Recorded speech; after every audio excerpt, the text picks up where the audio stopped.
Hello and welcome once again. It's that time of the year, our biannual Mood of the Nation, the India Today Mood of the Nation poll, brought to you with the partnership of C Voter. They are our pollsters, and this is the most awaited poll in the country because it is a tracker that over the years has become a defining badge of which way the political winds in the country are blowing. And Rahul, it's been a 2022 where virtually every month seems to bring a new wind of change in Indian politics. It's also a poll where political circumstances changed while the poll was being conducted, with Nitish Kumar jumping over from the NDA fold to the Mahagathbandhan fold, and therefore what impact might that have on the national big picture is also something we'll be putting out over the next several minutes. Remember, come Independence Day and Republic Day, the India Today group puts out the National Mood of the Nation opinion poll, and that's what Rajdeep and I will take you all through this weekend, give you the details of what will happen if India were to go to polls today.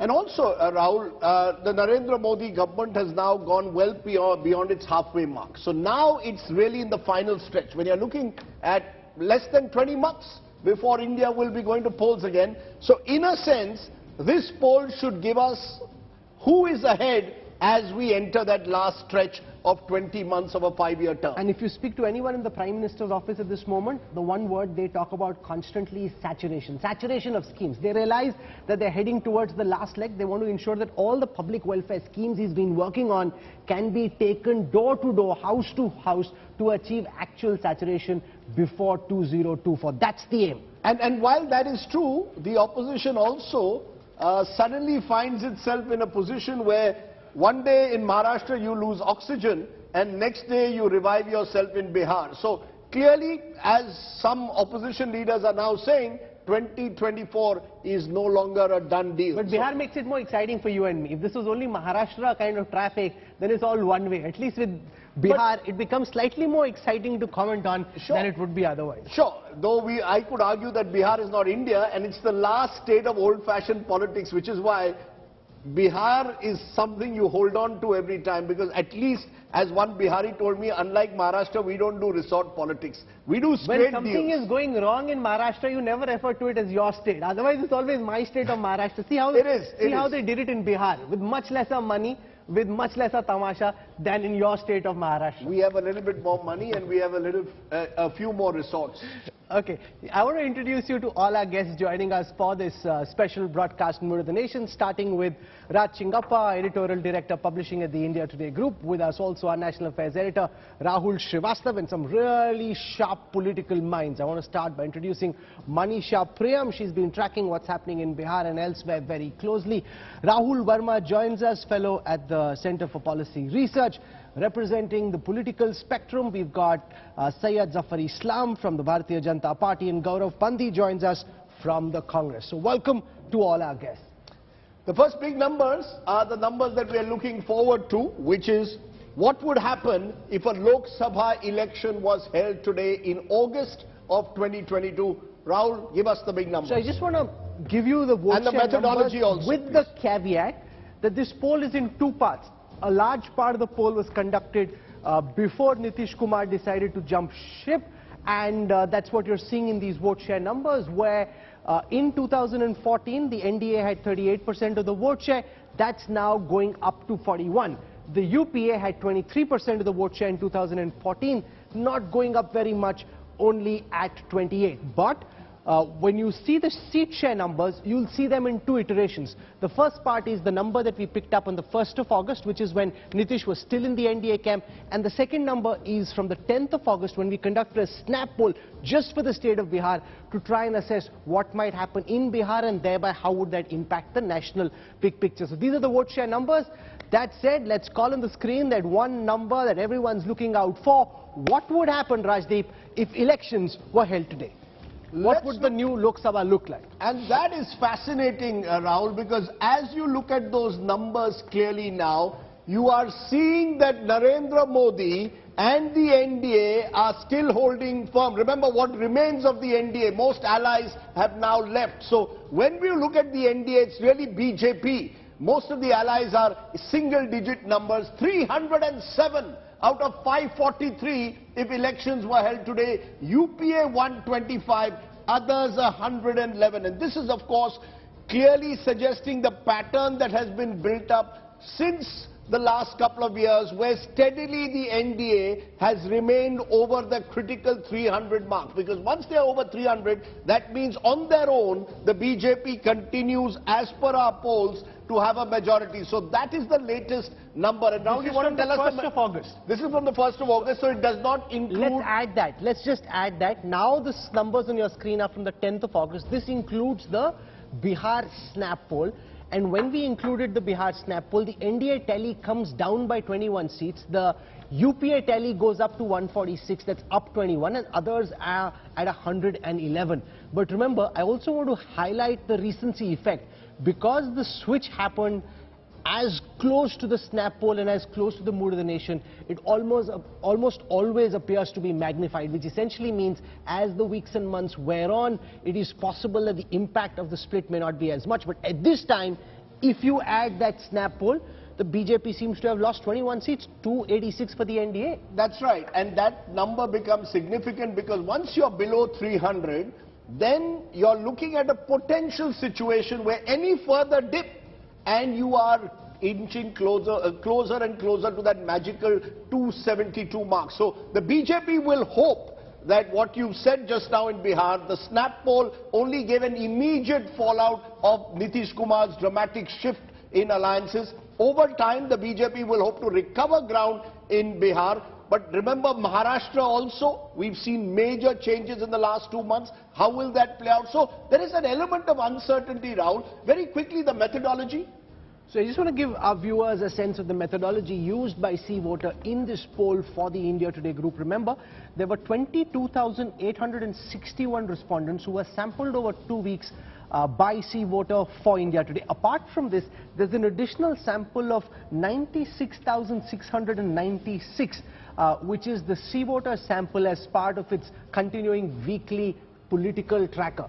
That apart, because of the changing dynamic in Bihar, there was a snap poll conducted on the 9th of August, which had a sample of 2,479. So net about 1,20,000 people spoken to as part of this very elaborative polling exercise. Rachingappa must have been a nightmare because you've got the permutations and combinations of the political blocks changing even while your poll was out in the field. But as Rajdeep was saying, I think the direction is pretty well set. They may have lost in this whole Bihar episode about 20 seats, but it is clear that the NDA still has the majority. And when we drill down the BJP seats, from 283, they came down to 275. So it actually bucks a trend. Normally at this time, you will have anti-incumbency at its height. If you recall, Dr. Manmohan Singh in his 9th year, 2013, there was the entire rupee devaluation or depreciation that happened. The economy was in trouble and corruption charges were at its height. And when we took our poll at that time, there was a clear meltdown that was happening. And if you recall, during Indira Gandhi's time as well, 9 years of hers, in 1973, you had the oil shocks, you had the entire problem of, again, unemployment and inflation. And by 1975, she had imposed an emergency. And here, therefore, I call this a rare phenomenon. What Mr. Modi, Narendra Modi and his team are demonstrating is a rare phenomenon that in the 9th year, one would have expected a lot more sort of decrease in their popularity. Instead, they seem to be heading to a clear majority. I would just like to say that it is both a phenomenon and a paradox, because if you look at the circumstances that he's getting this majority, there's everything that is going wrong. There is inflation, there is unemployment, there is a Ukraine war that is heading towards a global recession, and you still have a COVID pandemic lingering on. And yet, in the midst of all this, any other government would have crumbled in some senses. They're holding on, and I think that's the phenomenon. Right. The paradox is, why are they holding on? In his editor's note, India Today editor-in-chief Arun Puri compares Modi with Ronald Reagan, Rajdeep, making the point that he seems to have this Teflon coating, which no matter what the adversity and what the challenge in terms of economic distress, in terms of COVID management, it doesn't seem to be impacting his net popularity, which 9 years on is pretty phenomenal. Two aspects to it. One is, of course, the cult of Modi, which is, you've got to see him, therefore, not as your normal politician. The second, I think, and maybe Rahul Srivastav can amplify more on this because he tracks the PMO and Finance Ministry, is this whole Labharti beneficiary project that this government has undertaken. And I think that somewhere suggests that that can offset anti-incumbency at times and build in an element of pro-incumbency. We've seen, Rahul, in recent times, governments that deliver on the ground are getting re-elected. In the last 10 years, anti-incumbency has actually given way to an element of pro-incumbency. Tell us, do you think that that is the focus in a way, and the reason perhaps why Mr. Modi is still able to not have a meltdown? See, Rajdeep, delivery is definitely one element, that you have given food to 80 crore people over a very long sustained period. It has been a terrible strain on the budget of the government. If you see Ujjwala Yojana, it's faltering. But still, if people are backing Narendra Modi, I think the biggest reason is that who against Modi is in a better position to deliver. The comparison is there. The people say that if not him, who else can be there to deliver as good as he can? I think that is one, that credibility element, not delivery, but credibility element. In contrast to the opposition. To everybody else. Okay, we'll come into the opposition in a moment, but you know, that's an interesting factor, Rahul Verma. I was looking at some figures the other day that till 2012, till about 10 years ago, most governments in India were voted out. In the last 10 years, we are actually seeing more governments being voted in than out. Is that a sense you get that Mr. Modi has captured, as our poll seems to suggest, an element of pro-incumbency where despite all the problems that we have with the economy, with Ukraine, with COVID, he still is able to pull it off? Is it the lack of opposition, or is there something that Mr. Modi's government may be doing? Thank you, Rajdeep, for this question. Actually, anti-incumbency is made up of three elements. First is dissatisfaction with the government, or dissatisfaction with the current situation you are in. Second one is you blame the government and the leader. And third, you think there is an alternative where you can shift and they will provide better solution to the problems you are in. And I think what Raj and Rahul are pointing out, basically a mix of these three things. There are economic concerns, and if you go out and ask people, they would tell you about their economic concerns. But what BJP is able to do, one, they have managed to avoid the blame on the government, and especially from Prime Minister Modi. They have shown political agility to find solution to some of the problems, as you mentioned about the welfare schemes. So of course there is problem on economic fronts, but they have managed to offset some of the problems by delivering on these welfare schemes and every time creating a new constituency. So they lose one group or they lose one state, but they try to win something new, right? So this political agility is also keeping them afloat. And third, of course, as Rahul pointed out, is the opposition's weakness to provide an alternative in form of a leader, in form of a message, and other things. Manisha, Priyam, is there any example globally that comes to your mind, 9 years in, a leader more popular than he was when he got elected, at least as popular even by the admission of his opponents, and whose popularity at this moment doesn't seem to be challenged despite being well into his second term and en route to a potential third term in office? So I would say almost none. The only examples we have are of leaders who were more backed by ideological frames. A Cuba, for example, a Cuban leader, for example, a Fidel Castro, for example. But those were ideological moorings. Here you have a Narendra Modi, and I do think that the reasons for this kind of political stability in his innings is also because of the fact that Mr. Modi is a perpetual politician 24/7.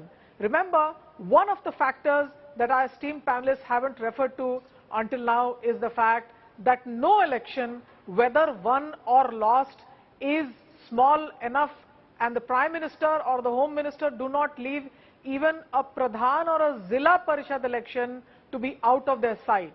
And as soon as they've fought an election, whether they've lost the election or they've won the election, they are there to recruit their people, who will be their people.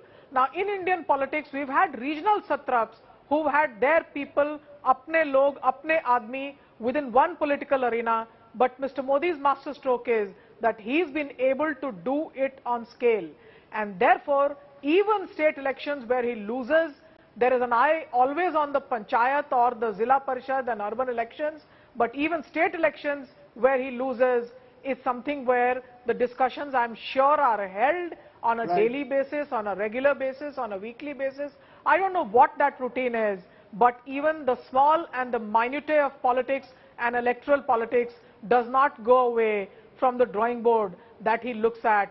To that extent, his focus on detail is that of what an army chief would be, to every ravine, to every grain of where there can be a movement, and that focus is absolutely a bird's eye focus, a worm's eye focus on what exists on the ground.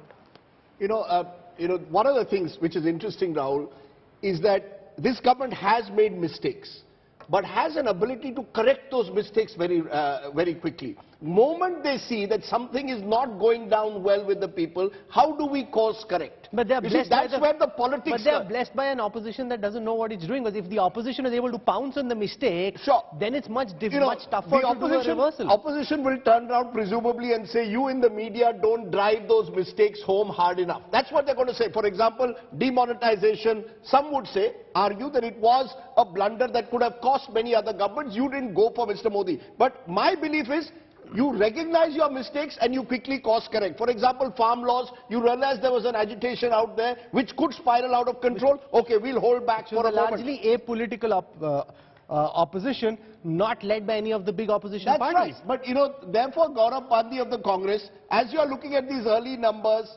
who do you hold responsible for the fact that anti-incumbency has not set in even into the 9th year? Is it the failure of the opposition? Is it, as you often do, blame us in the media, the messengers? Who do you blame for the fact that you haven't picked up, despite objective conditions being such that the opposition should be doing a bit better? Rajdeep, two things. One is that in the beginning, as you said, that the Bihar does not represent, or Bihar is not India, as the equations in Bihar have changed. Similarly, I would say that the data that you're presenting also does not represent India. There are more people in Bihar than the number of people sample, questioned in the data in your survey. See, our country, as all of you have agreed, I really appreciate everyone has agreed that we are reeling under a huge crisis.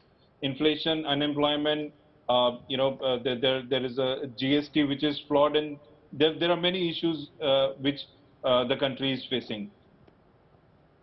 What response do we get? Why Prime Minister Modi? Why you're saying that Prime Minister Modi? Because there are two things: that he is popular, and he as the panelists before me said, that he works for long hours. But unfortunately, that is not going to help the people of India. That is. Sir, you're not answering. No, Gaurav, let's get a straight answer. Why is it that he's holding firm? You see, you can argue. You don't have a large. Please understand, 1,25,000 is a very large sample size. So let's not go into that. You tell me, why is it that as per our poll he's holding firm? You must have an explanation. He is not holding firm. BJP is losing. They are on a losing spree. In Maharashtra, they have actually stolen the mandate by putting a lot of money, as we all know. Otherwise, you see all of their allies, they are dumping the BJP. Why? In 2004 and in the run-up of 2014, there were political parties willing to join NDA.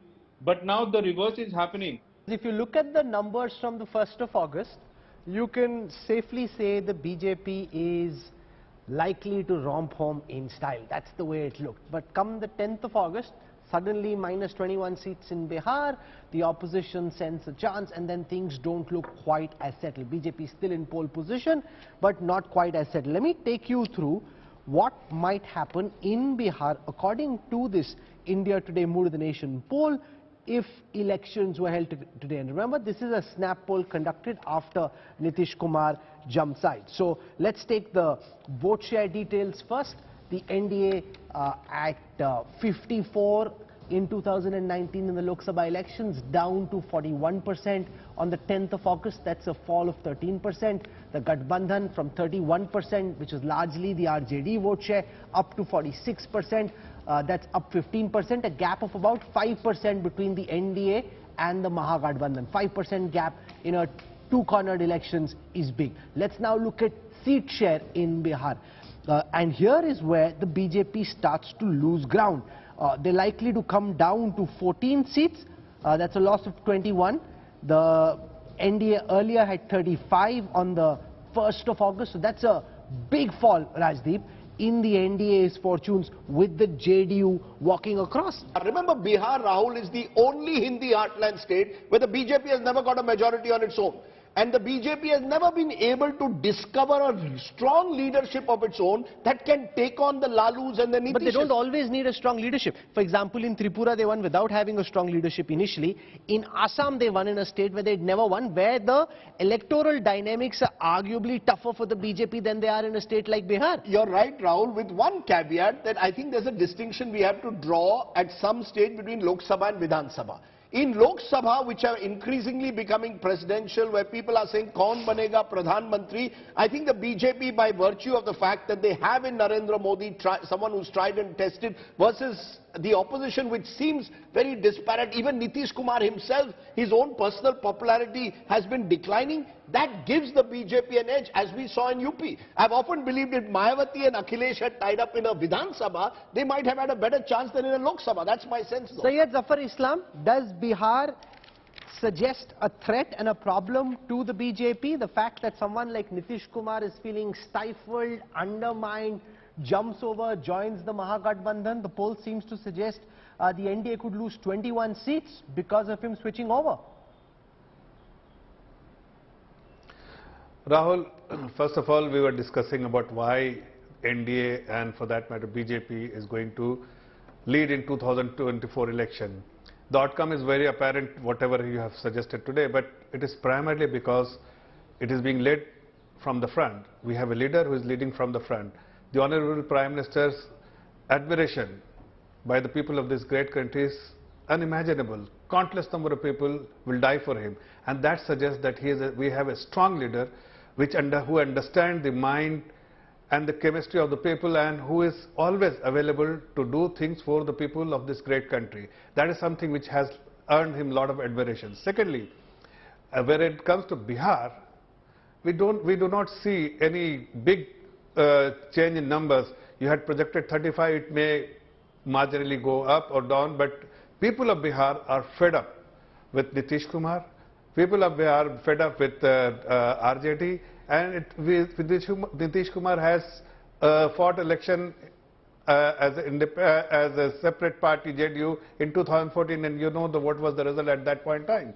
So we are confident, whether it's Bihar, whether it's UP, whether it's any other state, we are going to get not only majority, but everywhere we will rule. So you're saying, Mr. Zafar Islam, Mr. Zafar Islam, you're saying that you will win in every state. Let's look at another state, because I think Mr. Modi's biggest advantage, or the BJP's, has been in north and western India.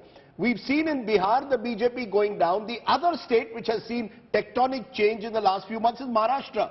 And look at the numbers for Maharashtra, because Maharashtra now, with the Shiv Sena Shinde BJP government, projected seat share is showing a dramatic shift from 2019. This time, if elections are held, NDA comes down to 18 from the 43 that they had in 2019, and the UPA goes up to 30. So if this Vikas Aghadi holds together, that's the Shiv Sena Thackeray faction, NCP and Congress, they actually are completely on the up in Maharashtra. So Zafar Islam, this is why, you know, when we go state by state, Maharashtra and Bihar are possibly two potential game changers. 88 seats between them, and the NDA is losing out to the UP, or the BJP is losing out to the UPA. You don't agree with that? No, Rajdeep, you are from Maharashtra, I am from Maharashtra. We have seen the two political parties, how BJP is growing in the state of Maharashtra, and how the popularity of Shiv Sena is coming off. It is so apparent for everyone, and they were winning only because they were aligning with Bharatiya Janata Party. In isolation, they cannot win few seats here and there without Thackeray. And now it is splitting right in the middle. We know that without Thackeray faction will not even be able to win few seats. No, you're saying, in sir, 2024. Zafar Islam, the worry that you should have in both Bihar and Maharashtra is the sheer size of the alliance ranged against you. No, but you're assuming here, if Yes. this is correct, that the Shiv Sena, NCP and Congress will very comfortably be able to give seats to each other. The moment you sit down on the bargaining table, try and determine who fights from which seat, that's where local, provincial rivalries come to the fore and become so difficult. Rahul, you're right, but I'm only going by the numbers. We started by the big picture. Big picture is very clear that anti-incumbency has not set in. Mr. Modi has held it off. The personality of Mr. Modi, in a way, as Mr. Puri calls him, almost Teflon-like. But moment you're going into two states where the arithmetic has changed, once there is that level of arithmetic where you can build this broad alliance, then you're giving it a fight. Then you're virtually forcing the BJP to become a 51% party, which both in Maharashtra and in Bihar is not easy. I'm not saying it's impossible, but it's not easy. In fact, if you go to a third state, which is another of our, what I would call swing states in this year's Mood of the Nation poll, it's Karnataka. Going to the polls in April next year, state elections, but look at what our MOTN is saying at the moment. If Lok Sabha elections are held in Karnataka today, the NDA which won Raj Chengappa, your home state, 26 out of 28, is down by half to 13. And the UPA comes up to 13, others too, presumably that's the JDS. Either way, Raj, this is what I'm saying. Politics, when you go state by state, the BJP doesn't look as comfortable as it looks when you look at the big national picture. You know, we need to make sense of that somehow. Well, you know, firstly, they are vulnerable. The party is vulnerable despite the fact that in this particular poll, they are getting a majority. And just to, you know, after Bihar was lost, you can move from Kanyakumari to Kathmandu without touching a BJP state. That's the sort of thing. But coming to the other point... So you're saying the southern eastern flank of the country from Kanyakumari, is where Tamil the Nadu, BJP is vulnerable, correct. even Kerala, while it holds on to northwest, but loses now in Bihar and Maharashtra as per our poll. So that makes the BJP a little vulnerable. Yeah, but I would just add a caveat to all that in the sense that what you mentioned earlier, a lot of this is presidential. I will turn it around and say a little more. The Lok Sabha thing, these days you're looking almost like at a CEO contesting. And Modi is the super CEO that is there. People, over a period of time in these 8 or 9 years, he's built trust that he could deliver with all the other problems that's there. And if you take a look at this phenomenon that's happening, anyone like, say, Kejriwal in Delhi, Naveen Patnaik in, Mamata Banerjee, they all CEOs that can convince voters to vote for them. And so if you go at the Lok Sabha level, this is what is going to determine. You don't have someone, as Rahul Srivastava was saying earlier, an opposition leader that could take them on. And I would just add one more point. There's no one in the opposition, say like Bernie Sanders in the USA, who could hammer all these points. After all, you have, price rise, you have joblessness, you have accusations of big business going on. These are fodder for the left. And I think the collapse of the left has ensured the Modi and the BJP government's sort of dominance in this. But we saw, Rahul Verma, how Prime Minister Modi and the BJP played out the nationalism, patriotism script to the hilt in 2013 and then in 2018-19 in the Lok Sabha elections, where it became about Balakot, it became about keeping India first, and that subsumed all these other issues. What this poll is suggesting in Bihar, what it's suggesting in Karnataka, what it's suggesting in Maharashtra is also dependent on local factors. Do you think that 2019 could be more localized than 2024, could be more localized than 2019, or could it be an encore of what we saw in the last Lok Sabha elections? And before you take that, Rahul, let's add another state, because, let's look at the vulnerable states. Andhra Pradesh, the BJP, of course, hasn't made any breakthroughs there, but as per the Mood of the Nation poll, if elections are held today, it's 25 to the others, who are presumably between Jagan and Chandrababu. Here we've got YSRCP at 18 and PDP at 7. So essentially what it's showing is the only real challenge is either you forge a broad opposition alliance like in Bihar or in Maharashtra, or you have strong regional satraps who are not obliged to the BJP. So Rahul Verma, is that an opportunity for the opposition somewhere? Are you seeing that? Or do you believe that the opposition simply is clutching at straws when they look at these 2 or 3 states? The national election game has now changed in 2014 and 2019. And so my expectation going forward in 2024 is that when the general Lok Sabha elections will take place, the states level specific state level factors will dissolve into a national sort of momentum. And so to answer Rahul's question, we might again see a narrative weaved around nationalism, national government, national leader. BJP would not like the national election or Lok Sabha elections to become or determined by state level factors. Of course, there are going to be states like Andhra Pradesh, which Rajdeep just added, where BJP is weak. They are trying to make inroads, but so far they have failed. But in the southern part, I think what BJP would expect to keep its hold on Karnataka intact, make big gains in Telangana and perhaps smaller gains in other parts of southern India. So yes, it's possible that in states like Maharashtra, in Bihar, or in other places wherever large number of opposition players can come together, they can certainly put a brake or challenge the BJP, but to assume that they are definitely going to overpower or defeat the BJP, I don't think we should. You mentioned Telangana. Let me take our viewers through the numbers for Telangana, where you've got the BJP picking up 6 seats, the Congress at 3, the TRS at 7, the AIMIM at 1. So some gains for the BJP, but the TRS remains the #1 party. From here, let's come to the state of Punjab with its 13 Lok Sabha seats, where you've got the Aam Aadmi Party doing very well. You've got the AAP, which romped home in style in the assembly elections a few months ago at 11 seats. You've got the Congress at 2, you've got the NDA at 0. So in Punjab, you've got the Aam Aadmi Party doing very well, and that is interesting because they picked up 4 seats in 2014. Since then, it looked like a downward spiral for the AAP. Now it looks as if it's picking up once again. But then take the next state, and then you'll see the complications of it. Delhi, 7 seats on offer. As per the Mood of the Nation poll done by C Voter, if Lok Sabha elections held today, NDA wins all 7. Now think about it. Here is a state where AAP has swept every Vidhan Sabha, the last 2 Vidhan Sabha elections, once getting 69 out of 70, then 67. Either way, the moment you go to a Lok Sabha election, the entire narrative changes. But this also shows you how inept and incompetent the Delhi BJP is, that despite riding on so much momentum, they can't even turn that into a victory, either in an MCD or in an assembly election. Sure, but Rahul Srivastav, this is a recurring theme, isn't it now, in the last decade, that where Mr. Modi is not on the ticket, the BJP faces a challenge, it declines, especially state elections almost by 10-12%.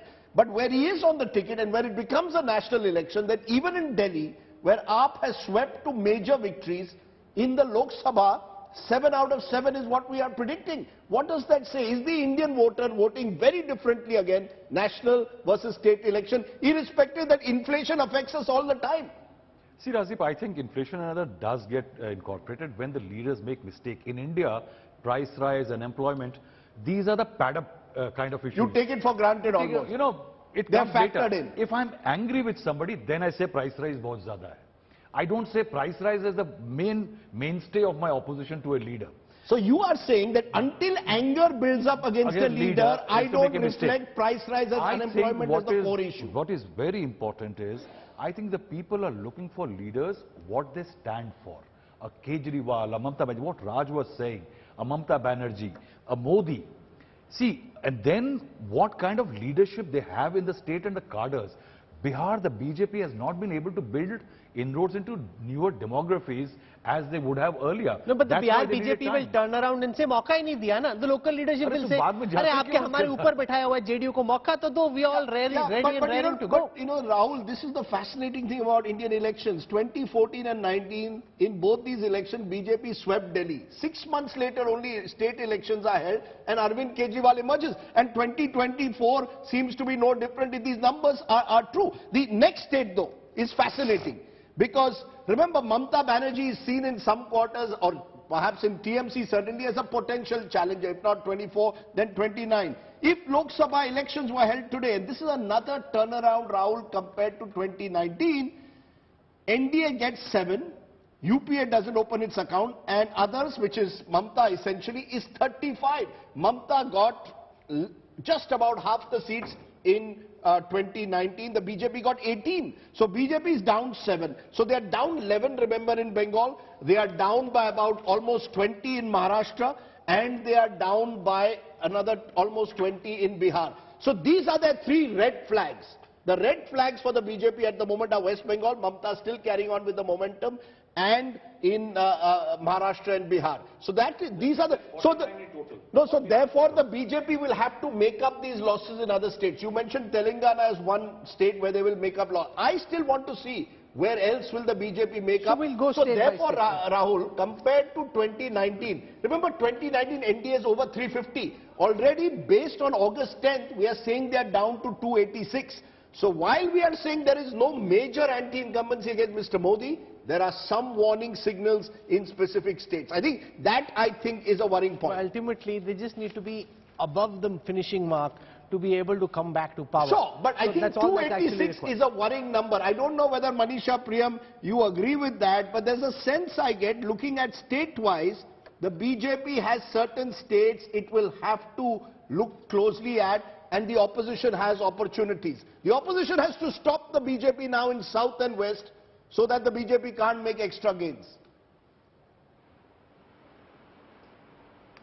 So I think that is also the BJP's biggest opportunity. If something like price rise was an issue when the Congress government was in power and the BJP was in the streets, the BJP was able to turn it into an issue. Remember the number of rallies with, malas of onions and, their cadres coming out into the streets.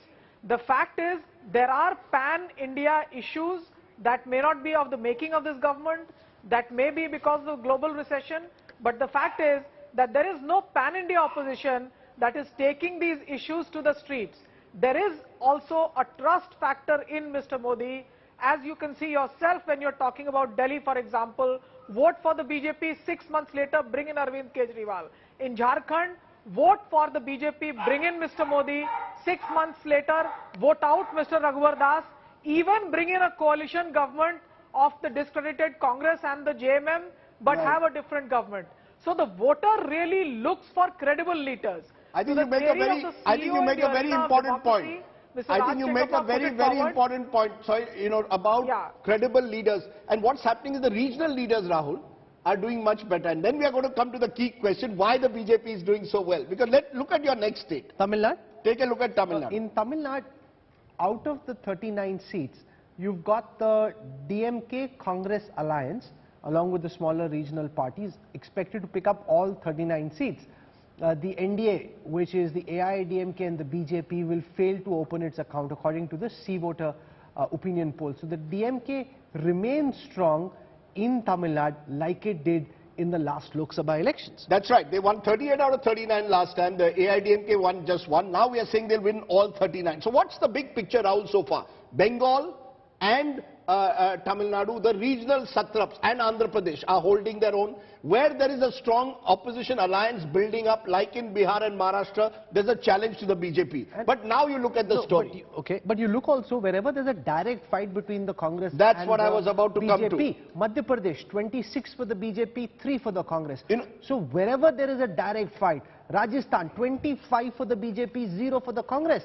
Gaurav Pandey, your party is simply refusing to be able to put up a fight, and because of its inept performance, it brings the entire opposition down and makes the BJP and Prime Minister Modi seem much more formidable than they would otherwise be if somebody had been fighting with some spirit. Before you go to Gaurav Pandey, I just want to say the number that stands out from me, when I was doing the 2019 election and looking at it, the post-poll number that will always stand for me, 185 seats, that there were direct fights between the BJP and the Congress. The BJP won more than 170 of them with an average margin, Rahul, of 15%. So that is not changing. Madhya Pradesh you just gave was a state where the BJP swept, right? And we said North India has been swept because of post-Balakot. But the truth is we are now in 2022. This is not a Balakot mood of the nation. This is a nation affected by price rise, affected by unemployment, real issues on the ground. And yet the regional parties can take on Mr. Modi. but the Congress is unable to I lift. was in Gujarat earlier last week.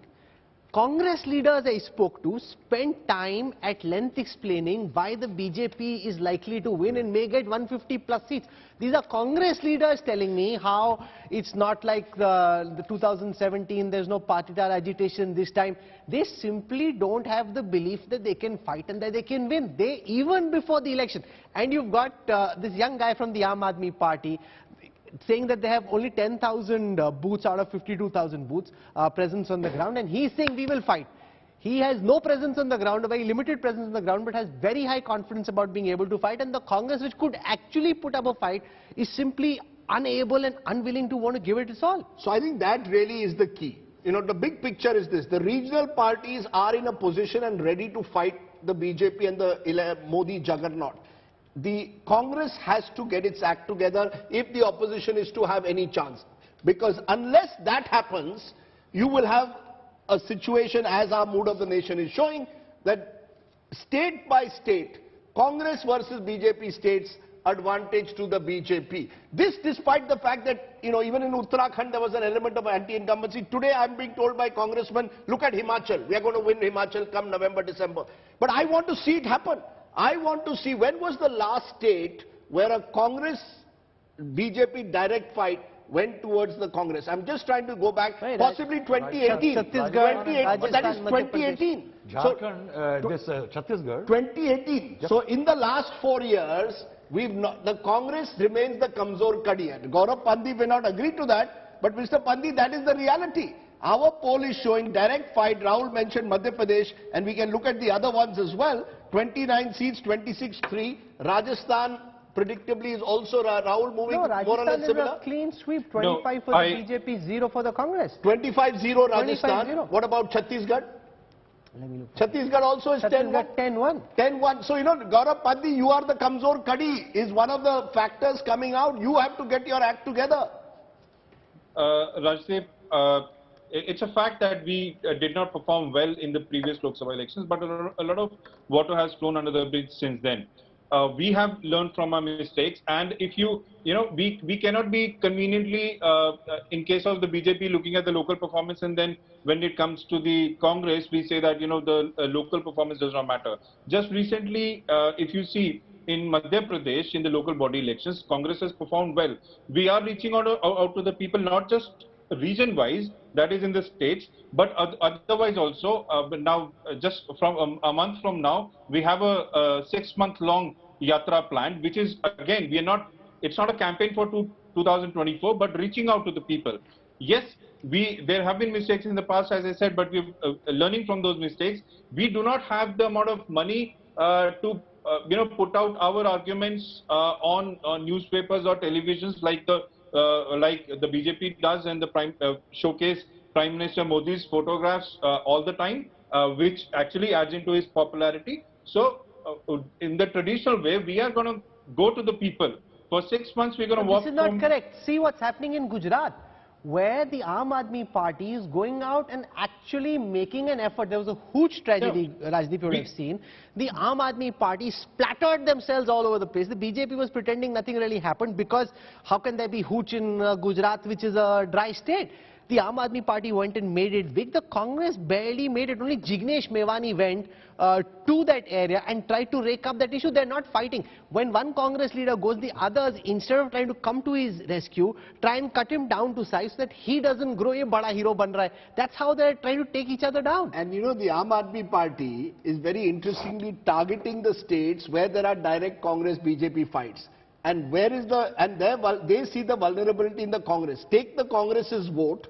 In the short run, it will help the BJP. But the AAP hopes to emerge as the principal challenger. No party in this country can emerge a pan-India challenger without first taking on the Congress to the BJP. It's almost become like that. No, but the better the AAP does, come November, December, the better the BJP does. That's the more votes AAP takes away from the Congress and the opposition, the better the seat conversion ratio of the BJP. That's why today, in the 2 states that are going to the polls in the winter, perhaps the Congress has a better chance in Himachal than it has at the moment in Gujarat, because the AAP is making some gains in Gujarat, not necessarily in Himachal, and some of the local issues in Himachal will trouble the BJP. But my sense, therefore, is the big picture that you're giving us, Rahul, is, as I said, Narendra Modi holding his own in terms of the BJP staving off anti-incumbency. Some troubling signs for the BJP where the opposition is getting its act together either through alliances or through strong regional satraps. But one-on-one fights between the Congress and the BJP is saying, bring it on. So it's almost as if they're saying, Rahul Gandhi and the Congress remain our perfect opponent. We want to take them on. We would have much more difficulty in taking on the others, including possibly in the long run, and Arvind Kejriwal. That's my sense. Because he gets under their skin. Because he knows how, because he's recognized how to fight elections as well. The last mile connectivity, Rahul, I believe a mix of Labharti schemes, last mile connectivity, knowing where to put your resources, makes a huge difference. Elections are now fought very differently to what they were fought 10, 20 years ago. More and more evidence suggests that now. Rajdeep, you see what is happening. Arvind Kejriwal has a model to take to people in a new state. Mamata Banerjee takes a model. You know, if she is taken on BJP as a strident right-wing force, she can take it across to other states. What is the Congress standing for right now? That's the problem. What does the Congress leadership stand for? Maybe what Raj says has an opportunity there. Raj said the absence of a left is being felt at a time when economic issues matter. Now, we are told that Rahul Gandhi is in his Bharat Jodo Yatra going to raise these issues. But will it connect with people? Will it connect is the question. The Congress has two opportunities, I believe, Himachal and Karnataka, which comes, where the BJP again is vulnerable. But can you connect, can you use these issues to connect with people is a huge question mark even also, now. how hard are you trying, Raj? Look at what they did recently when they went on a national strike against inflation and price rise. The Black Friday. The Black Friday. They time it with the fact that they are being, investigated by the ED. The optics isn't good. And coming back to the other issue, I think when you look at Kejriwal, that's the force that you're looking at. Though at the moment he's restricted to, say, 35 Lok Sabha seats, the man has leadership, right? And he has an appeal to the middle class. The problem with him is organization. For the Congress, it's the reverse.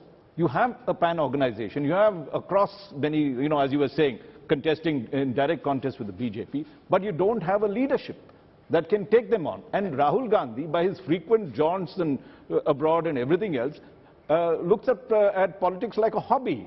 That's the perception that people have, rather than, being committed as Modi is, passionate and, committed fully to it. Sure. So therefore, I think you have to get that leadership for the Congress. There's so many issues that they had to cash in on. It's not about the size of the dog in the fight. It's about the fight in the dog that determines what happens in the fight. The Congress simply isn't fighting, and that is the reality. No matter what they say on Twitter, that is not fighting on the ground. That really is the problem. Here are the numbers from the 1st of August of what the Lok Sabha would look like if elections were held at this moment. The NDA at 307, the UPA at 125, and others at 111. The BJP and the NDA comfortably placed above the majority mark. But Rajdeep, things change on the 10th of August once Nitish Kumar has jumped and joined the Mahagathbandhan. That's right, because if you look at just what has happened between August 1st and 10th, on the 9th of August, we did a snap poll for Bihar, and the entire poll, remember, has more than 1,25,000 respondents. Bihar around 2,500 in the snap poll. The numbers have reduced. The NDA is below 300, and that hasn't happened too often in the last 8 years in the mood of the nation. 286. The NDA comes down to 286, and NDA really now is only the BJP. UPA 146 is gaining 20 odd, others 111. So when you add 111 others that include the likes of Mamata Banerjee and Akhilesh Yadav, 146 plus 111 becomes 257.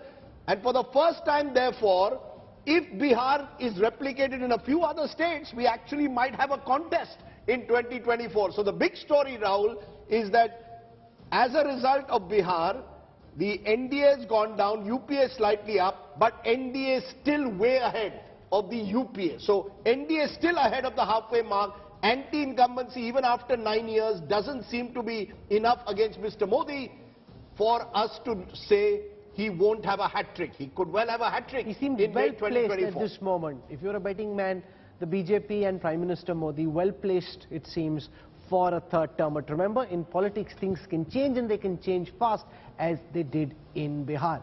Let's now look at who is most suited to be the next Prime Minister. And in this question, 53% of the respondents we spoke to voted for Prime Minister Modi, 9% wanted Rahul Gandhi, 7% wanted Arvind Kejriwal. So more than half the respondents in this India Today Mood of the Nation opinion poll very clearly want Prime Minister Modi. Let's now come to who is most satisfied with his chief minister. So who are you most satisfied with? And here, and this, Rajdeep, baffles me no end.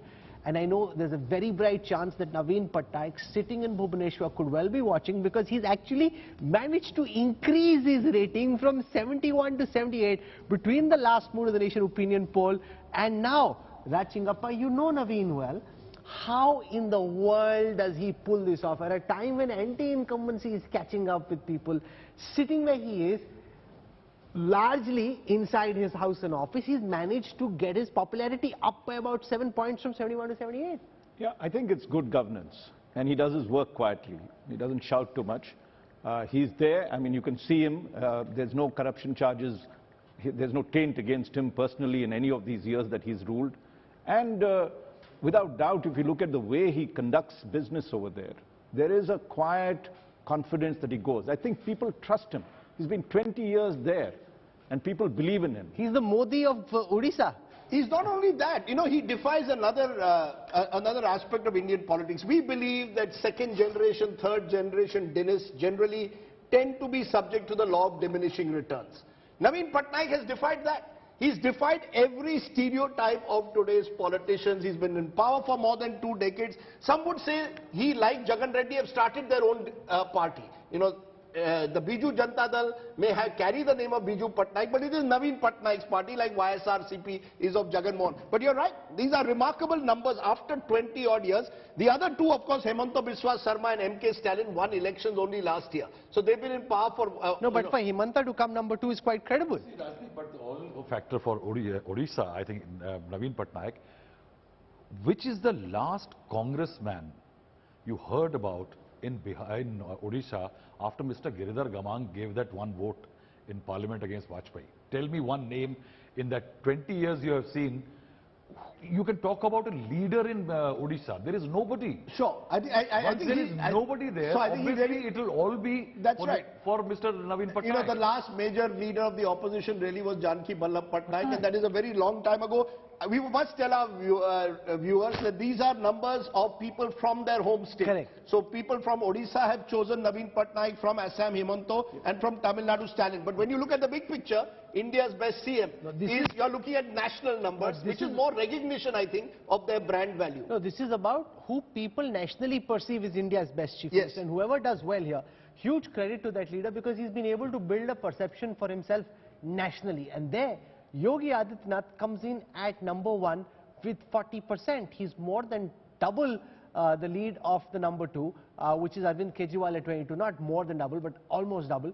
And you've got Mamata Banerjee at 9. Yogi Adityanath, who is relatively new, second term chief minister, at number 1 with such a clear dominating majority, is a phenomenal achievement, Rajdeep. It is, but it also shows the high recognition that he now has, that he's a pan-India figure. Yogi Adityanath is Chief Minister of Uttar Pradesh, but is a pan-India figure. The first Chief Minister of Uttar Pradesh in more than 3 decades to get re-elected, and after a full 5-year term. So I think that gives him a huge sort of political equity, which he is slowly but surely catching on. Because the interesting question that at some stage we will have in Mood of the Nation is Modi ke baad kaun? Who after Modi? And there, I'm sure at some stage, Yogi Adityanath will be someone to look at very closely, even within the BJP ranks. No, but what's very clear is that every action of his, Rahul Srivastava, is geared at how his action will be perceived nationally. Whether it is going after this Goon Tyagi, or it is the whole bulldozer action, no matter what you think of it in terms of retributive law, The fact is that he's playing for big stakes. He knows it. Modi sitting in Ahmedabad knew it. Yogi knows it as well. You know, because Rahul, best suited to, just adding to that, best suited to succeed Modi. Amit Shah 25%. This is within BJP. Yogi Adityanath 24%. Nitin Gadkari 15%. So Yogi Adityanath will now see himself, and he's young. What is he? 49, 50. So he's, you know, in a position to perhaps be a leader of the future for the BJP at least. Rahul, actually, you have hit the nail on the head. Last time you heard a chief minister like this was Narendra Modi, who was being emulated, you know, who had a model. I said definitely Arvind Kejriwal is being talked about. There is a Delhi model, but Yogi Adityanath, when he does bulldozer, you find suddenly bulldozer appear in Karnataka, you find them in Madhya Pradesh, you find them in several states, bulldozers are coming up. Is that a positive or a negative? No, 1 minute. Is he not also, when you say bulldozer, it's a polarizing symbol as well, right? See, Rajdeep, it is not matter of positive. It's a matter of positive for the BJP. There is a national narrative which the BJP has been benefiting from, which is the strident, or strong on law and order. No, but he's capturing imagination, Rajdeep. Sure. Capturing the imagination. Bomai is saying, Yogi model apply kar dunga Karnataka mein. You know, he's the only BJP. Coming to your question, Rajdeep, where you mentioned, I just want to make a point. Only Yogi chief minister for that BJP strident narrative who's taken from UP to various states to campaign. For that strident narrative, he's taken to campaign. He's the only one. Yeah, you were talking about the second line, and you quoted some figures there where Amit Shah was 25% and Yogi Adityanath 24%. When a question was asked, if Mr. Modi is down there, who is best to succeed him? And these two came forward. But if you compare the two, firstly, let's be very clear, Mr. Modi is like up there, and these two, if you take the national figures, are blips in the horizon, right? In comparison, they have no stature. He's like Amitabh Bachchan was in the 1970s. Absolutely, he's there. So when it comes to, say, a succession that's there, what will determine the factors? There is clearly organization, BJP and the entire thing. Amit Shah there has the advantage. Yogi doesn't have. He has not got the kind of both the expertise in terms of conducting national elections as well as the kind of reach that he has in the organization. So that's something he has to, start making up for. The second thing is in terms of a model of government, which you were talking about. What is the Yogi model of government? It cannot be bulldozers, right? It has to be, just like in Gujarat, Mr. Modi made a difference in terms of a governance model where he showed speed, efficiency, and no corruption, those kind of things, and a vision.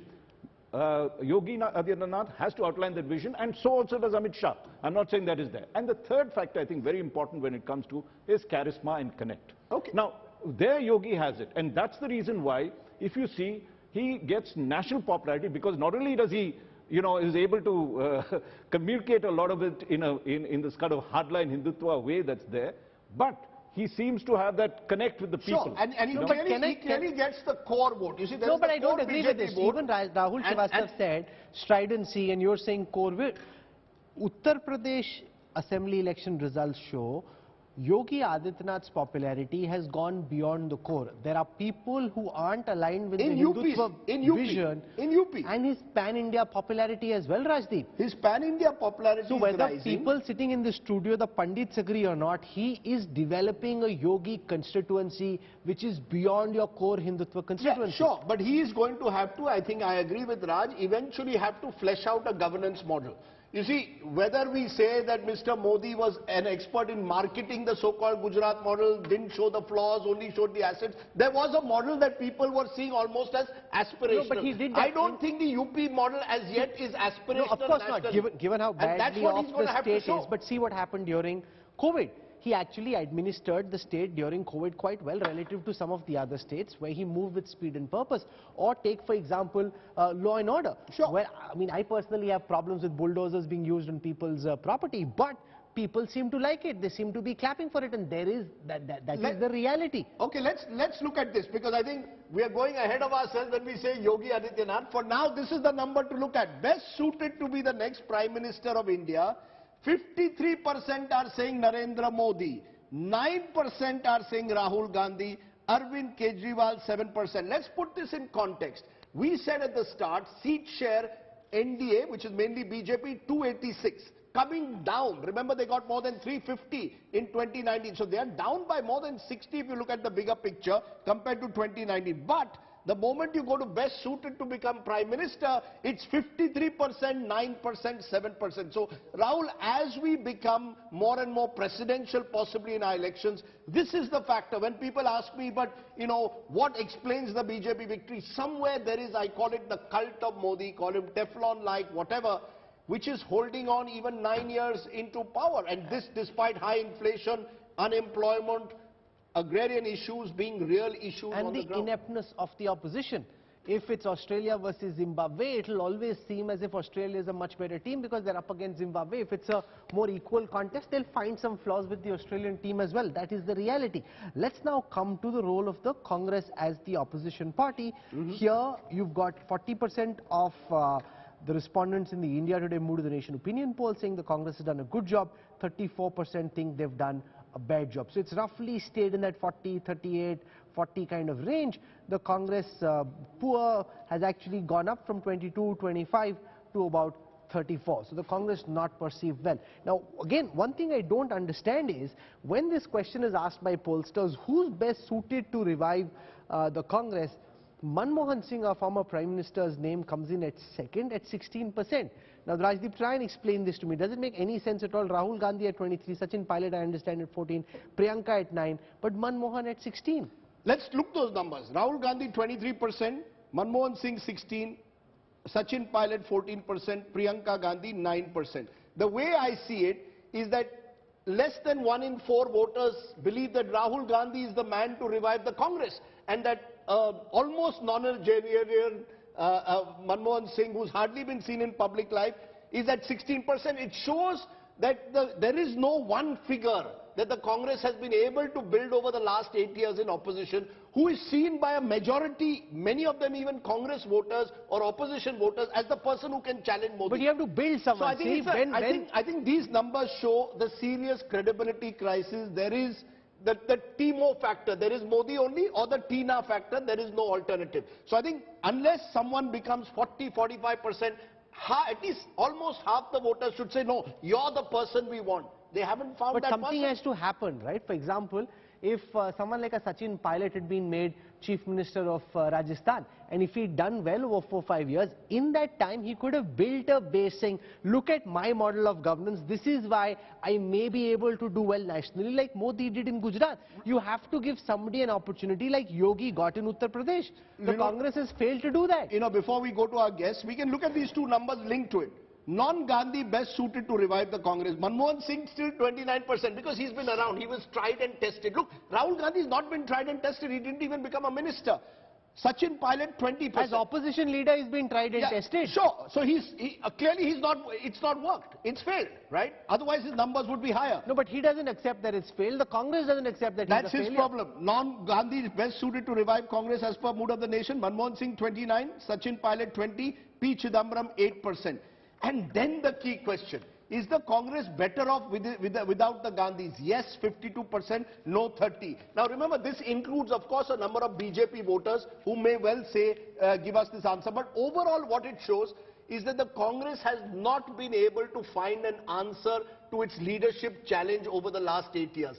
As elections become presidential, Rahul, that is going to have to happen. Because unless you find that face as a magnet, as a mascot, as someone who's leading your narrative, it becomes more and more difficult. Rajchingappa, 52% of the respondents think the Congress is better off without the Gandhis.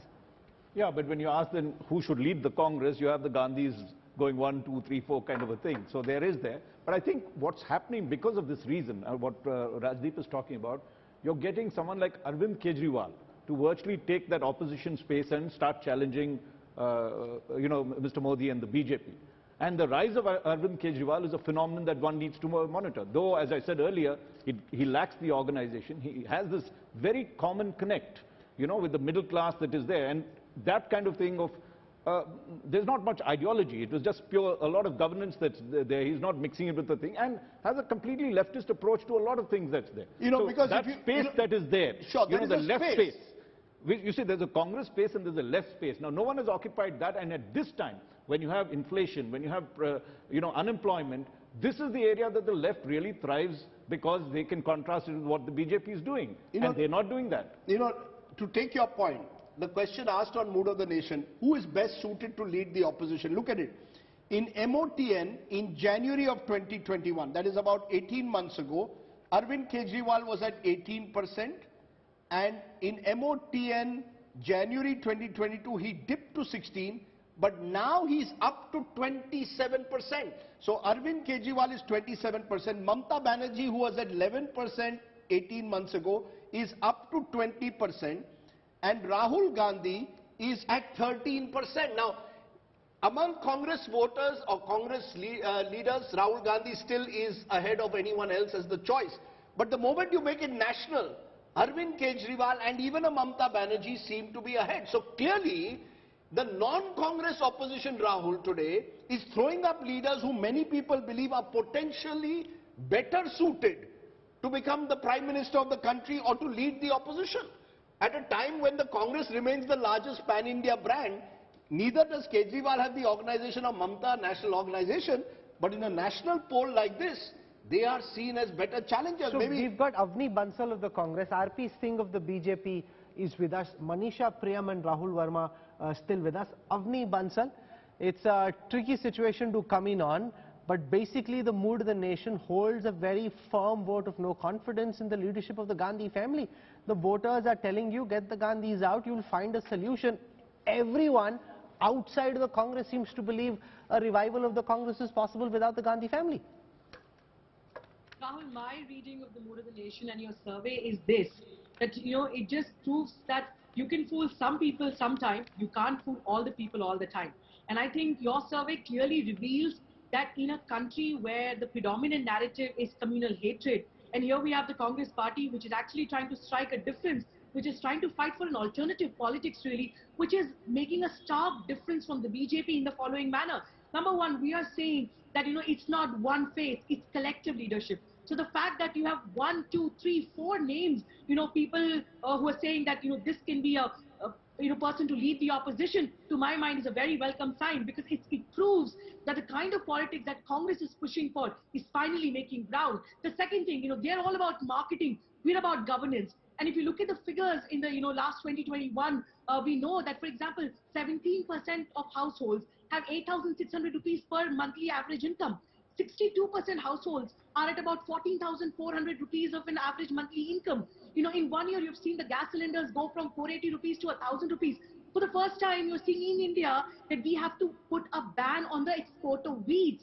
You put down a slash of 55 lakh tons on the public distribution system. So in a country where Congress is fighting for people to pick up the real issues like price rise, issues like unemployment, issues like women's safety, I think it is a different kind of a politics. It's going to take time, but it's definitely gaining ground. And the mandate that your report has given or your survey has given, I think is exactly a credit to that point. I think it also needs to be said that the numbers clearly show that Rahul Gandhi still remains, the most popular leader. And I think if there's somebody who needs to have cold feet right now, it's absolutely the BJP. Because as your numbers show, if the opposition were to come together, I think, BJP is seeing a clear exit door. So it's the way you look at these numbers. You can pat yourself in the back and say, we are still at the top of the game. Or you can say, there is trouble. Rahul Verma, how are you reading the numbers? If you are listening to all of what we've been discussing, what does the big picture add up to in terms of finding someone who can take on Prime Minister Modi and the BJP?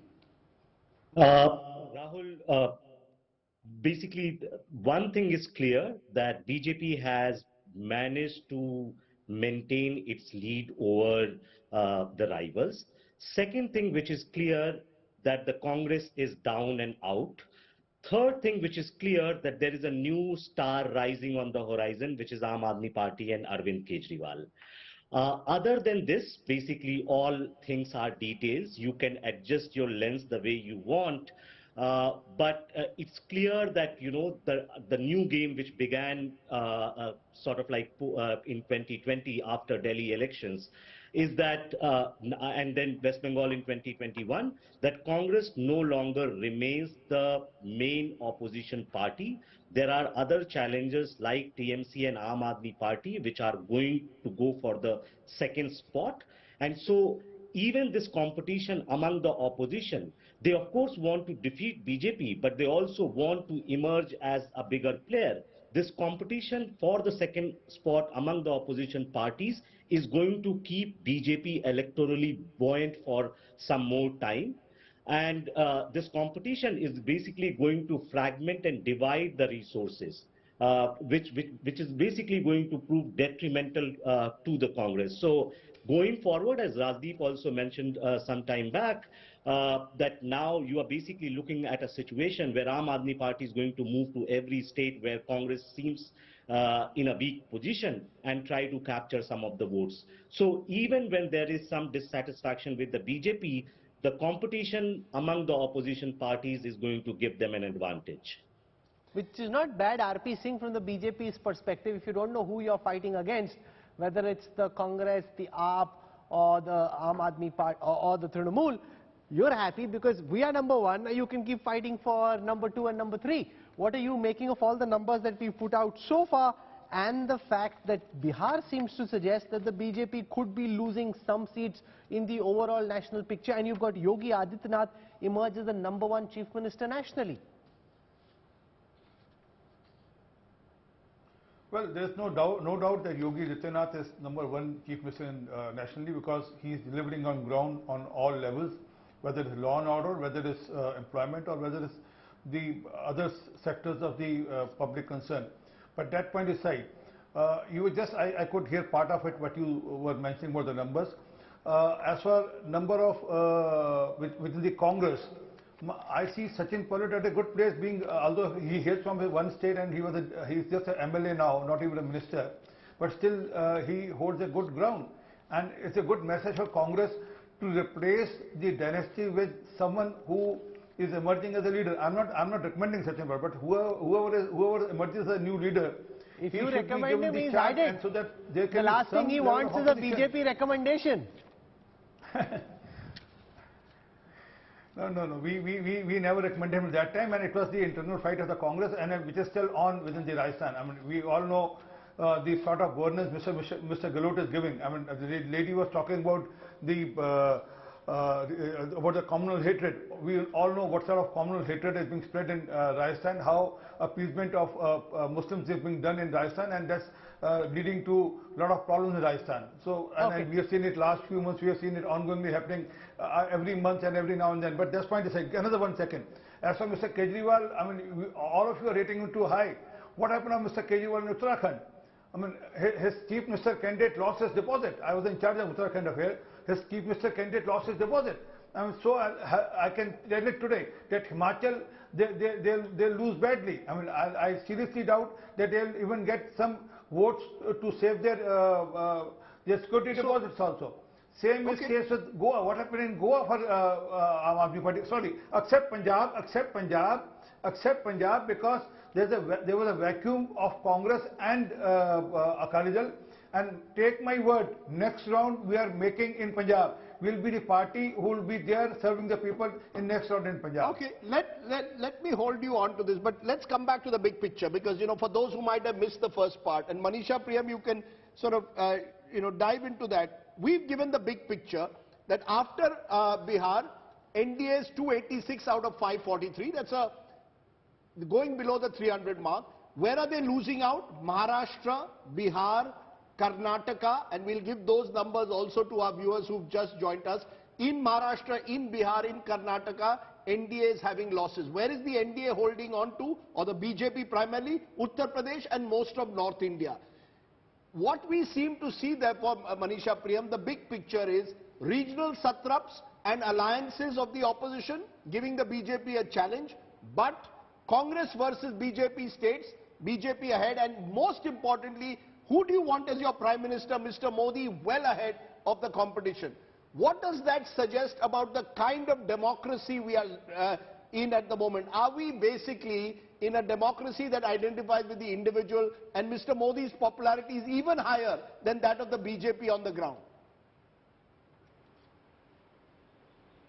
It's a democracy that believes in performers, and remember, it's no longer about the index of opposition unity and swing votes that I remember that these were the backbone of analysis about a decade ago.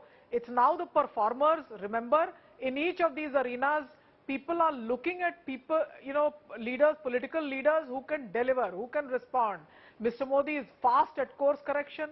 Mr. Modi has an eye to the granular in Varanasi, even in the last assembly elections, where I could see there were a lot of fights about the Kashi Vishwanath seat and the neighboring Rohania seat, etc. Each of those granular details, Mr. Modi was parked there, and the average Banarsi on the street would say, Modi ji aa jayenge, sab kuch theek ho jayega.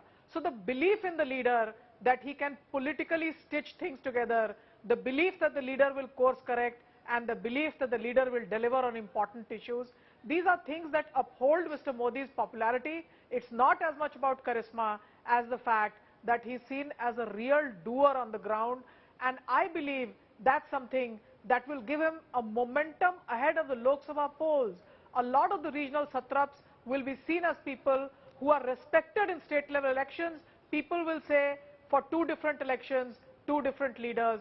That's the model that's come to stay as far as we can see Mr. Modi, and a lot of what happens in the state elections. Having said this, Mr. Modi will also benefit by having stronger chief ministers in some of the BJP ruled states now. That could include a Karnataka, that could include even a Madhya Pradesh, where they've had to, snatch victory from wherever it was lying in defeat. So they will the BJP also will have to invest in better state level chief ministers, stronger doer chief ministers. Okay. A Yogi and a Modi together works. It doesn't happen any other way around. Yeah. Let's look at the biggest achievements of the Modi government. Handling of COVID comes in at number 1 at 25%, which is interesting given the challenges the country faced during the COVID crisis. People think that's actually the number 1 achievement of the Modi Sarkar.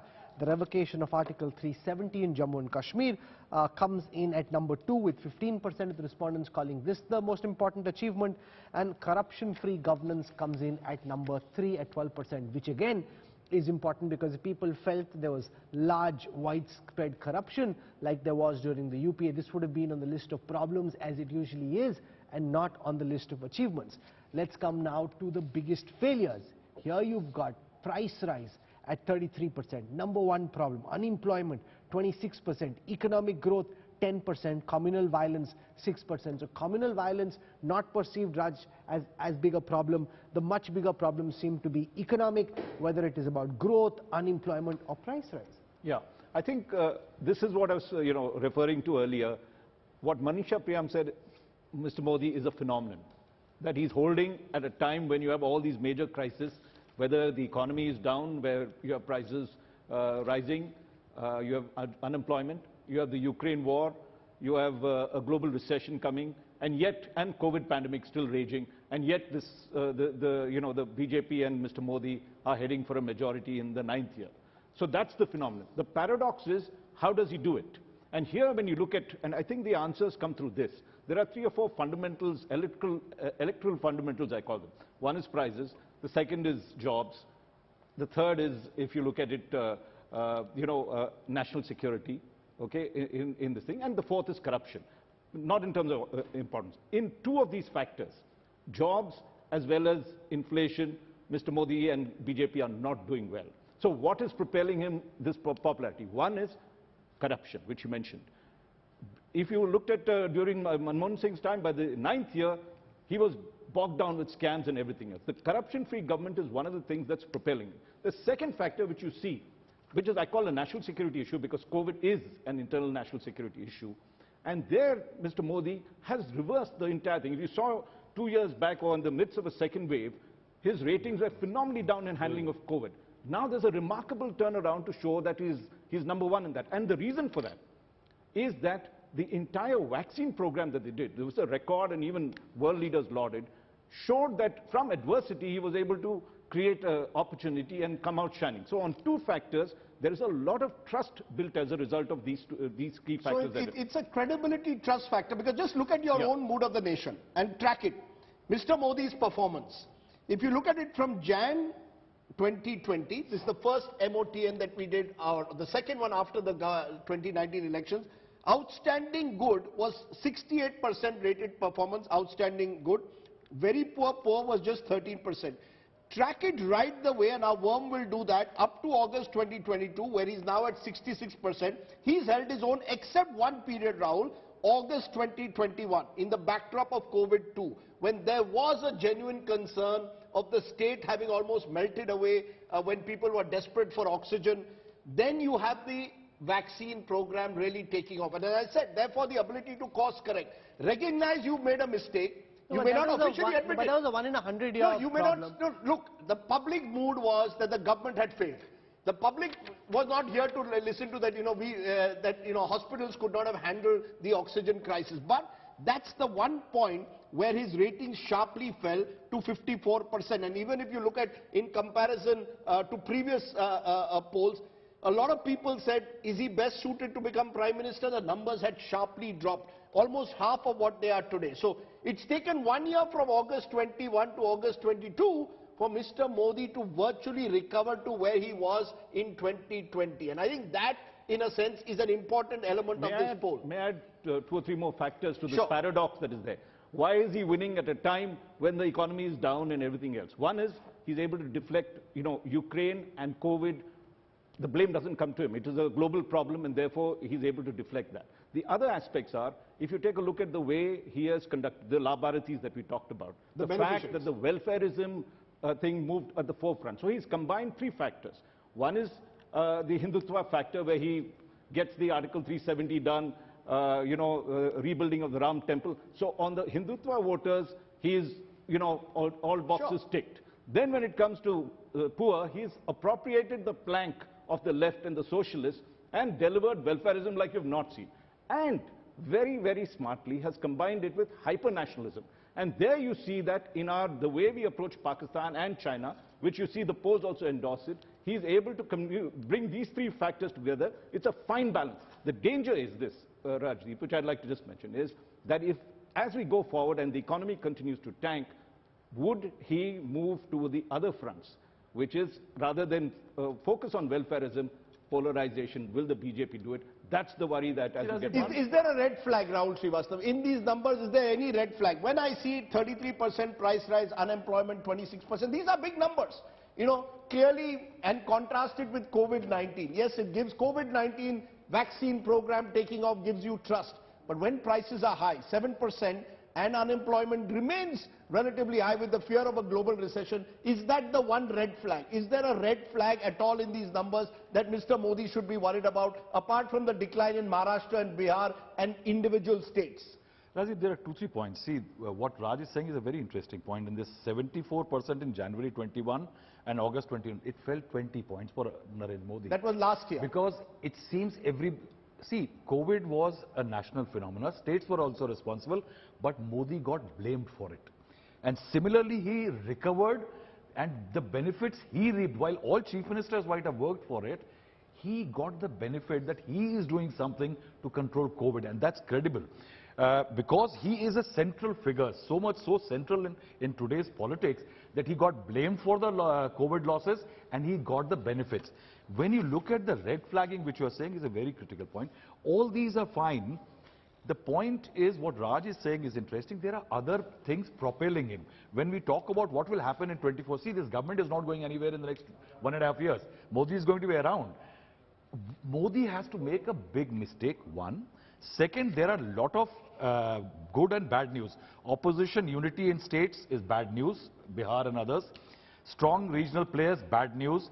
Weak Congress, damn good news. Modi image, very good news. Ram Mandir can be the Balakot of 2024. So you is good news. You construct the final construction Jan 2024. What Balakot did in 2019, you bring an element of Hindutva nationalism in 2024. But there is one big negative, which I can see now, which everybody can see. Post-Maharashtra, and alliances are a reality. Post-Maharashtra, small parties will get wary of BJP's alliance capability. You see, Bihar was an example. BJP wanted to show that, see, we are good allies. You know, they had lost Shiv Sena, they had lost TDP, so they wanted to prove, see, they have lesser number of seats, GDU, but still we are backing. But that has boomeranged, and Maharashtra has undone that. I think it's getting very lonely at the top for the BJP. You know, I keep saying that the BJP has lost more than 20 allies, Rahul, between 2014 and 2022, large and small. It's now not the NDA, we should rename it as BJP MS. BJP Modi Shah. This is a predatory political force. This is not the BJP AV. AV was Advani Vajpayee, which was consensual. This is a very different animal. And therefore, there's a very interesting question in the mood of the nation.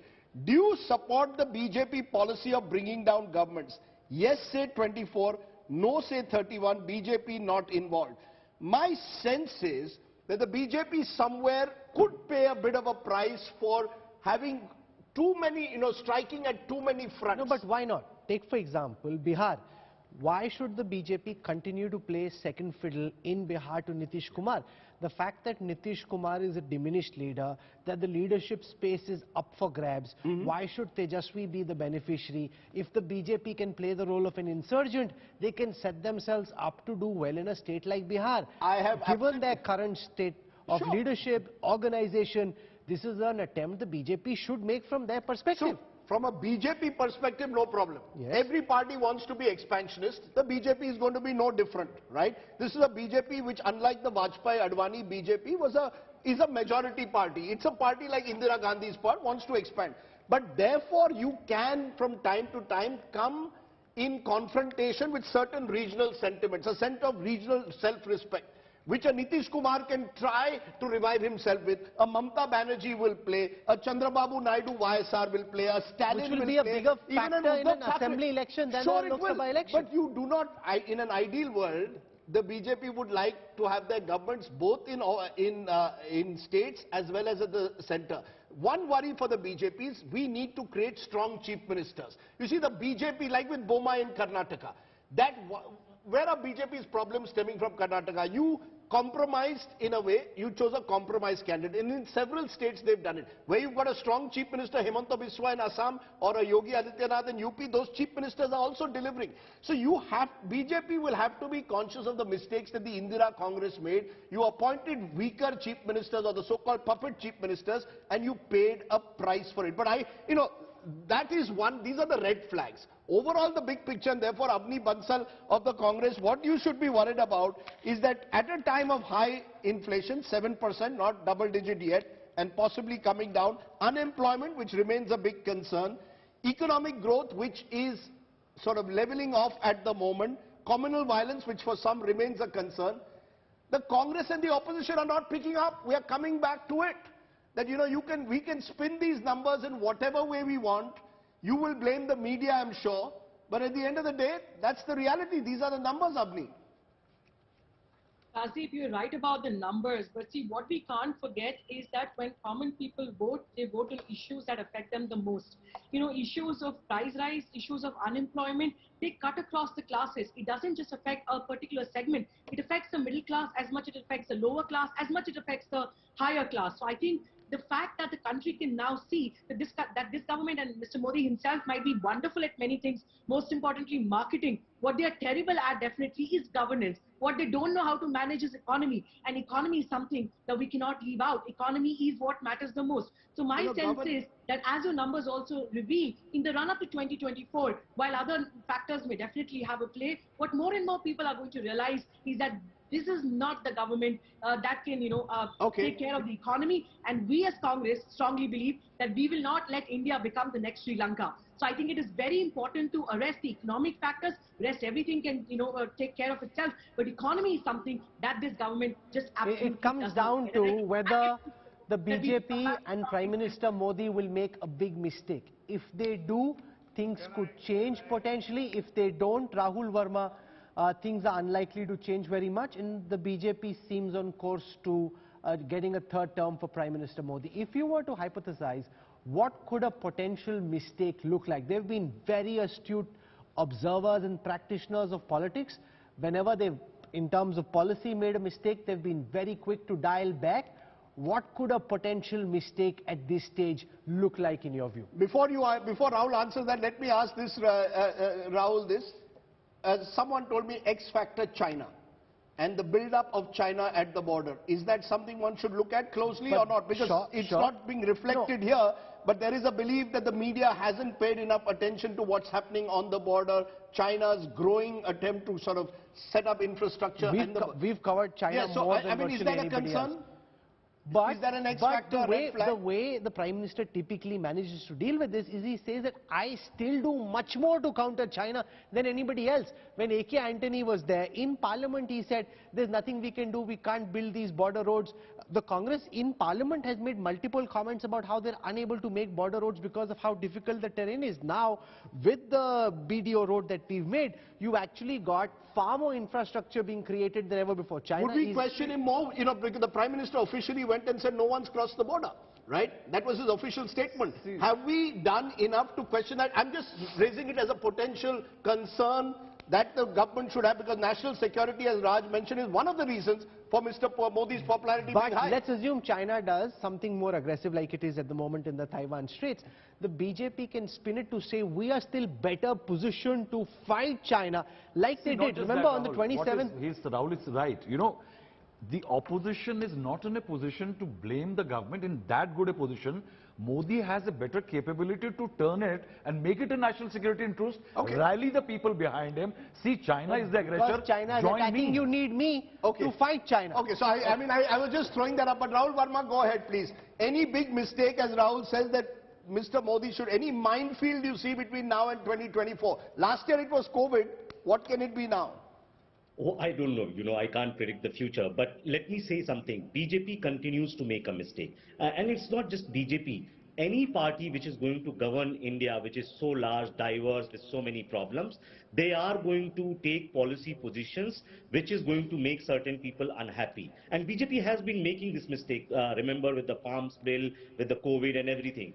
But the point is not about the government making mistake. First, whether they are agile enough to do a course correction, and two, whether the opposition can go to people and basically make them believe that the government has made a mistake and they should be punished and we are a better alternative. So unless that happens, I don't think BJP is going to get a beating because they make a mistake. Second point, and something which Rajdeep you asked, what is the red herring in the data we have seen? One red herring is for sure, if the elections lose national character and they become state specific, the BJP is going to have a problem, right? So wherever in the northwest where BJP makes massive gains and continues to retain that gain, BJP has saturated. There is nothing to gain. And BJP has not been able to make any new gains, say in south or in east, right? So no new grounds have been broken. BJP is holding on to the state where it is already saturated. So once you start looking things state by state, elections become difficult for BJP. So red herring for the BJP is not finding a national narrative in 2024. It could be on Ram Mandir, as Rahul Srivastava pointed out. It could be on China, on anything. BJP can actually, under Modi, and that's why people are pointing out that it's a phenomena. BJP can, or Prime Minister Modi can turn even mistakes into advantages. And that's where the edge, like the real edge of BJP lies. Problems that you foresee? Rahul, you know, you're talking about mistakes. I think we're already there. If you look at India as a house on fire, look at the economy. You know, and this thing that prices, you know, is really not a problem, jobs is really not a problem because no one's out there in the streets, that's fallacious. You had an Agniveer scheme that came, and you saw the kind of riots and everything else when you sort of tried to shortchange, or what they perceive to be shortchanging them on employment. They are all bottled up. The frustrations are there. So unless he is able to deliver on the economy, that's going to be his biggest test. And can I just add a couple of things in this one? Is in terms of dealing with the crisis, and you talked of China and others, I think there are multiple crises that are descending onto India. And the way to deal, whether it is rupee crashing, you know, whether it is China, the big threat that is there, whether it is the economy, the persistence of COVID and the impacts that are there.